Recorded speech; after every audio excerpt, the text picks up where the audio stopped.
je suis en joie de vous accueillir pour cette nouvelle lecture lunaire. Alors aujourd'hui, avant de commencer, je vais vous parler un petit peu de cette nouvelle lune que nous allons avoir le 1er février à 6h49. Et c'est une nouvelle lune en Verseau.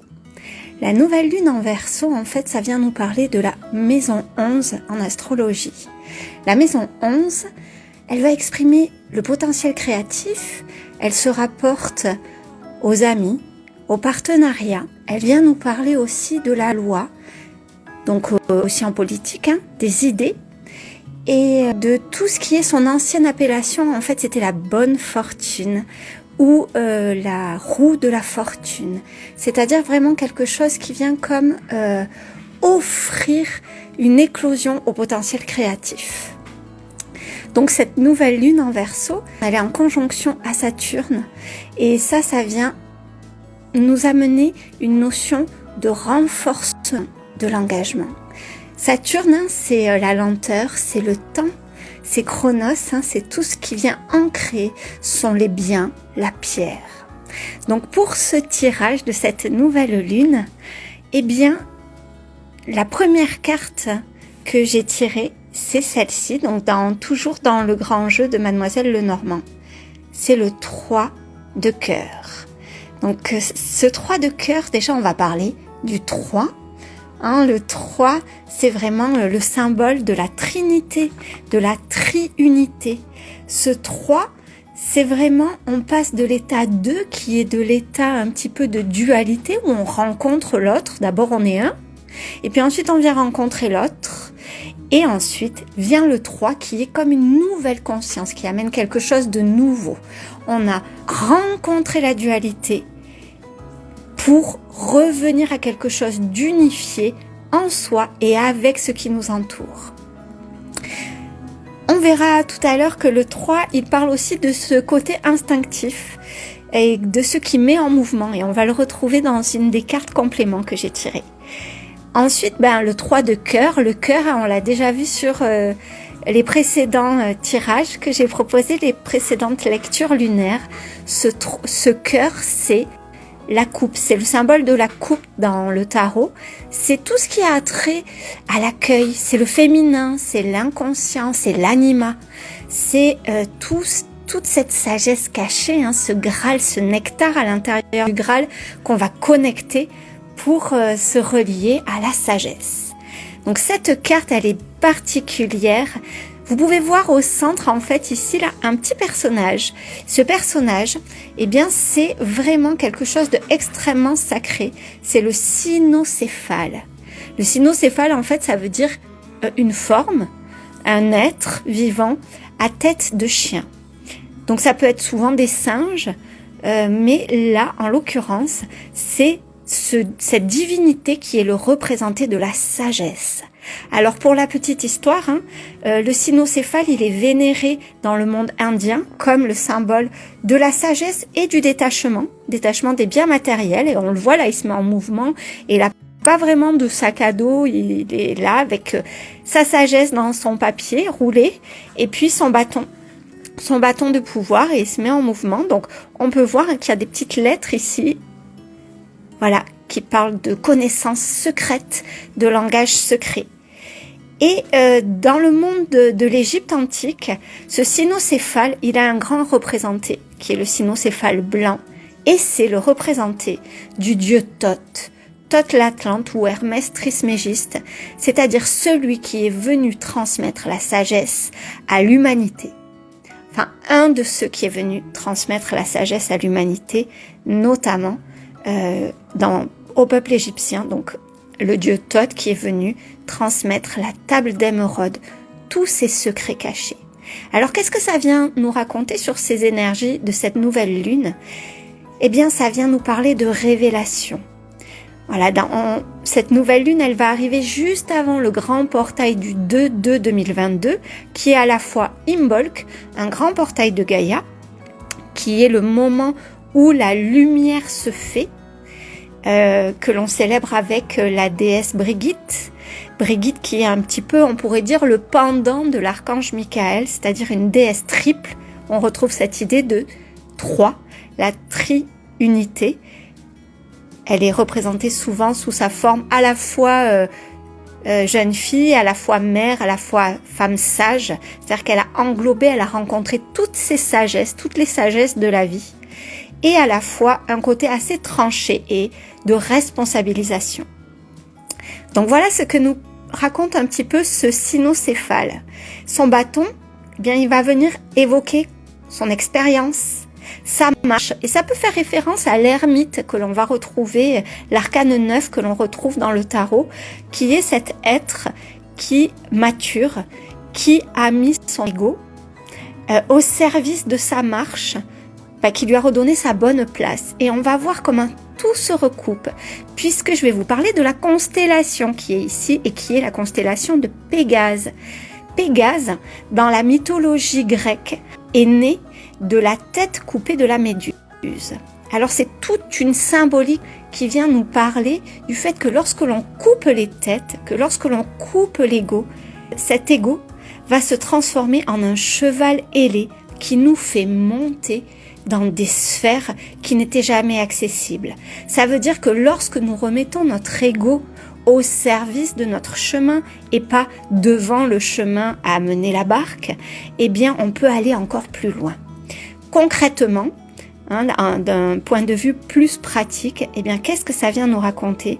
Ça vient nous dire que cette ère de révélation, elle va se faire dans notre capacité à laisser nos égos de côté pour s'allier et trouver avec nos pairs des partenariats. On retrouve l'idée de cette maison 11 qui est en lien avec la nouvelle lune en Verseau. Donc c'est vraiment cette mise en chemin, cette ère de collaboration, ce sont des énergies collaboratives qui sont à notre disposition. Donc n'hésitons pas à nous unir si on a des propositions, si on a des élans et des demandes comme ça de co-création. Eh bien, c'est vraiment le bon moment pour mettre tout cela en place. Dans le grand jeu de Mademoiselle Lenormand, il est fantastique parce qu'il y a tellement de connaissances. Donc là, on va pouvoir s'intéresser aux symboles de géomancie que l'on voit ici. Ce sont les petits points là que l'on voit. Hop, je suis trop près. Voilà, ces petits points, ça nous parle de la bonne fortune. C'est Fortuna Major. En fait, ça nous parle de l'intelligence et du fait d'oser être un leader. C'est une énergie extrêmement positive. Donc, osons, dans ces énergies-là de cette nouvelle lune, suivre le flux de nos idées et osons être le leader, non pas d'un groupe de co-création, mais notre propre leader. À la fois celle qui embrase son feu, mais aussi celle qui souffle sur ses braises pour les maintenir, et aussi celle qui leur donne la direction. Et la fleur qui est là, c'est la fleur de sureau. Le sureau, c'est un arbre magique dans le monde celtique. C'est un arbre où on dit qu'il y a une déva qui vit dans l'arbre, qu'il ne faut jamais couper les branches, jamais élaguer un sureau, sous peine de blesser ou de vexer la déva qui y vit.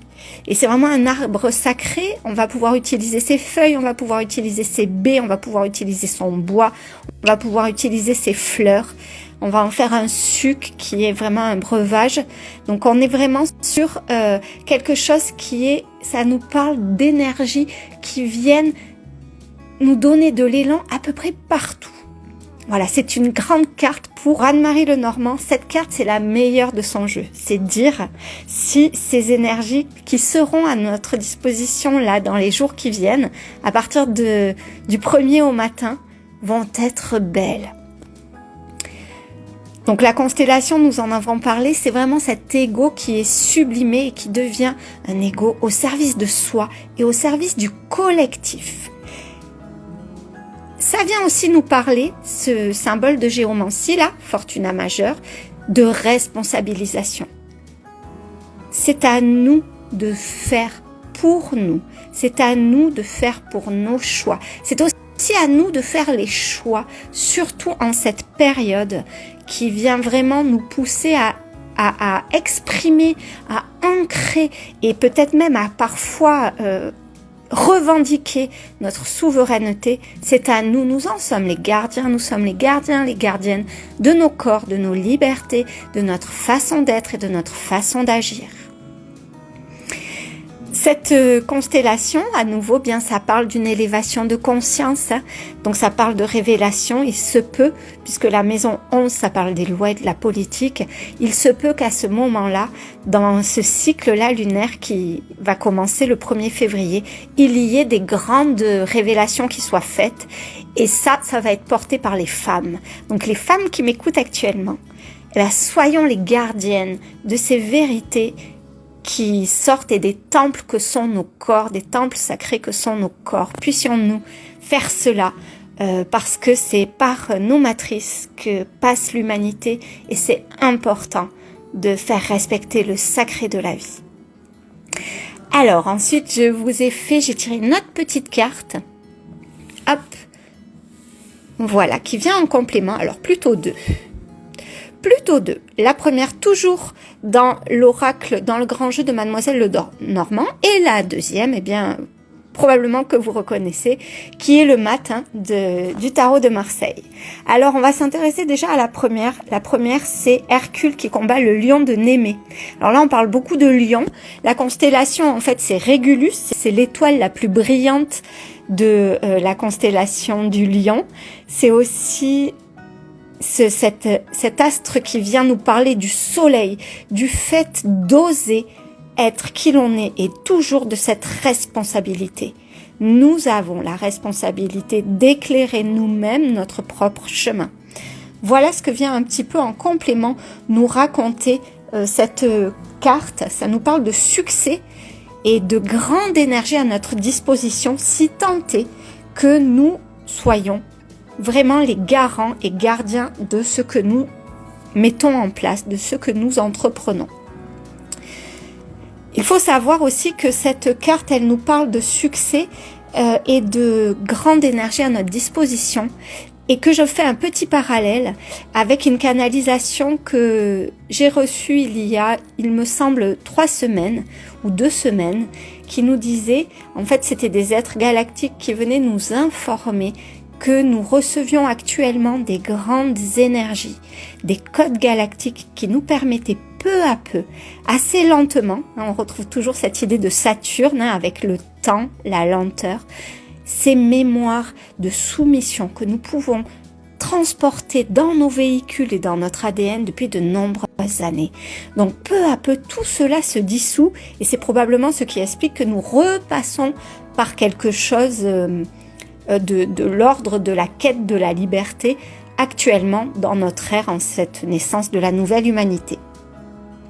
Voilà, donc ces codes galactiques, nous les recevons. Cette nouvelle phase lunaire va nous permettre de les potentialiser, de les asseoir, de les ancrer en nous. Ce dieu solaire dont nous parle cette carte, il est en train de prendre sa place dans le ventre de cette fameuse déesse Brigitte d'Imbolc. Il est en train de prendre sa place. Il naîtra le 20 mars pour le sabbat qui s'appelle Ostara, qui est la naissance, et qu'aujourd'hui on va appeler Pâques, et en fait qui est un sabbat païen qui parlait de la naissance de ce dieu soleil.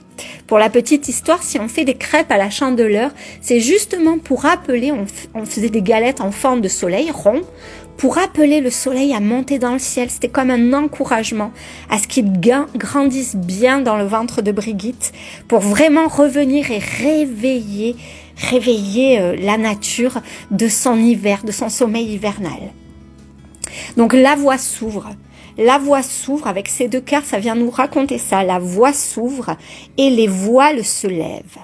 Hermès, c'est le porteur de secrets. Il vient nous dévoiler les sagesses secrètes, mais aussi nous révéler ce qui a été gardé secret jusque-là. On revient sur cette idée de mouvement que l'on retrouvait dans le 3, dont je vous ai parlé tout à l'heure, avec le mat. Le mat, c'est le non-nombré. C'est la seule carte du tarot qui n'a pas de nombre, qui n'a pas un numéro qui lui correspond. Tout simplement parce que sa quête, l'histoire du tarot, c'est l'histoire du mat. Et le mat, c'est nous.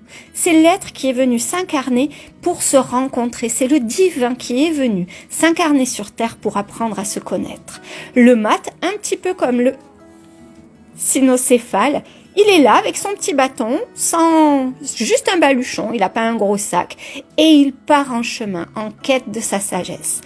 Donc, puissions-nous suivre tous nos élans, ces élans qui naissent en nous, osons dans ce cycle lunaire leur donner du mouvement parce que l'énergie, elle est là, elle est à disposition, elle est soutenante. La phrase que l'on pourrait donner, c'est « si vous avez quelque chose à réaliser, c'est maintenant ». Là, à partir de cette nouvelle lune qui va être en place mardi matin, si vous avez quelque chose à réaliser, allez-y. Et faites pour vous-même, faisons pour nous. Avec le 3, le petit bémol, c'est juste de accepter, de donner le temps aux choses. Voilà, on revient sur cette idée de Saturne et de cette lune en Verseau avec la conjonction à Saturne. C'est acceptons aussi que chaque processus prend son temps et ne soyons pas frustrés. C'est pas parce que ça ne se manifeste pas et que ce n'est pas visible tout de suite pour nous que ça ne se met pas en place. C'est pas parce qu'on ne voit pas les choses qu'elles ne sont pas déjà, d'un point de vue éthérique, énergétique dans la trame, en mouvement. Je vous souhaite une merveilleuse incarnation, intégration de ces énergies à notre disposition, un merveilleux cycle lunaire avec ces merveilleuses énergies qui sont à notre disposition. N'hésitez pas à commenter la vidéo, à poser des questions si vous avez envie. Je vous remercie d'avoir été présents, je remercie ceux qui sont là, qui regardent, et puis ceux qui la regarderont en replay. Je vous souhaite une très belle soirée, un magnifique portail du 2-2, un merveilleux Imbolc, et je vous dis rendez-vous pour le tirage, les lectures lunaires à la nouvelle lune. Au revoir.